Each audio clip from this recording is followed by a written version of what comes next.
I'm Bishop Robert. Each life is a story. We don't remember days, we remember moments that touch our hearts. I want to invite you to come on in and have a seat in my study. Let's you and I spend a few minutes together and consider a verse of Scripture and how to apply it to those moments that fill up our lives. My hope is that it speaks to your heart, your mind, and your soul. And I hope you'll be back often. Welcome. Here's a question to consider.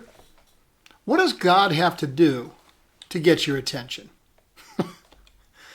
Today's verse has a primary application in our day-to-day relationships, but there's also a critical heavenly correlation. It says, everyone should be quick to listen, slow to speak, and slow to become angry. Now, being quick to listen doesn't mean we ought to make people talk fast in order to keep our attention. It's an instruction to listen first and listen well, to be deliberate about listening before we act. And if there's anything that people in today's society need, it's others who demonstrate that they care by being willing to listen. Listening instead of losing it and giving full vent to our temper can give us critical information that utterly changes our perspective. I heard a story not long ago of an executive driving a new sports car through a neighborhood faster than he should have. Suddenly, a lad jumped from between two parked cars and smashed his front fender with a large stick. While slamming on the brakes, he jumped out of the car, grabbed the kid by the shirt as he began yelling angrily, "What are you doing? This is a new car! Fixing that fender is going to cost a lot of money!" Well, the boy was apologetic. "I'm sorry, mister, but I didn't know what else to do. No one would stop when I shouted and waved." And then with tears rolling down his face, the youth pointed to the curb. "It's my brother. He said he rolled off the curb. He fell out of his wheelchair and I can't lift him up." So the boy asked the stunned executive, "Can you please help me get him back in his wheelchair? He's too heavy for me." Well, his anger now replaced by a mix of shame and compassion, the executive helped the brother lift the handicapped boy into his wheelchair.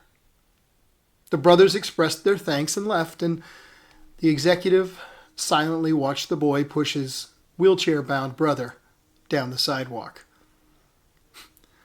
Though the damage where the stick struck the car was very noticeable, the driver never repaired the fender. Its lesson was far too valuable. Don't go through life so fast that someone has to hit you with a stick to get your attention. Everyone should be quick to listen, slow to speak, and slow to become angry. Now, I've got a confession to make.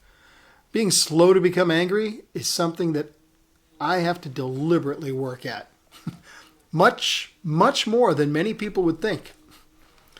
Sadly, I've seen time and again the truth of the verse that says man's anger does not bring about the righteousness that God desires. If I had $1 for every time I've opened my mouth and spoken angrily, well, I'd be a wealthy man indeed. The verse continues with an admonition to get rid of evil and humbly accept the word planted in you. Our pride can easily get the best of us. We want to make our own decisions. But that's where we need to listen. Not just to the people around us, but to the God above us. One of the best examples of humbly accepting direction in life comes from NFL Hall of Fame quarterback Roger Staubach. He led his team to 4 Super Bowls in 11 years, winning the championship twice. When Staubach retired from football, he held the highest career passer rating in NFL history at the time. What you may not know is that Staubach didn't call his own plays. He took his orders from the football genius and legendary Cowboys coach Tom Landry on the sidelines. And initially, that bothered him quite a bit. Coach Landry sent in every play of every game. Landry told Roger when to pass and when to run. Well, Roger had a decision to make.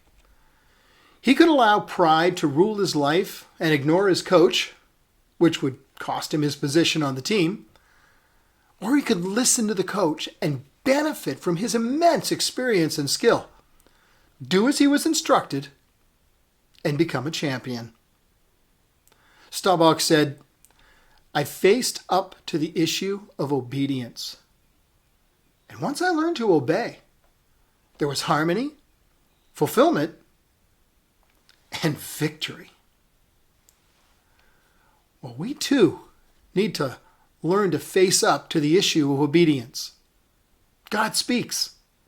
He shares his wisdom, his direction, his provision, his gifts, his grace. He's the one who leads us.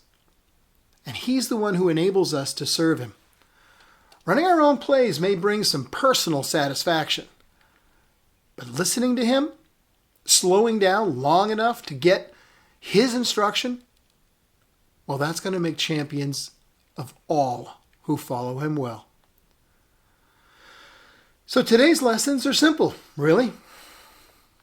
Listen up, not only to God, but also to those around us. Slow down. Don't go through life so fast someone has to hit you with a stick to get your attention. Especially God. He's got some pretty big sticks. Chill out. Our anger doesn't bring about God's righteousness. And follow orders. Let God call the plays. Life works better that way. That's how God creates his champions.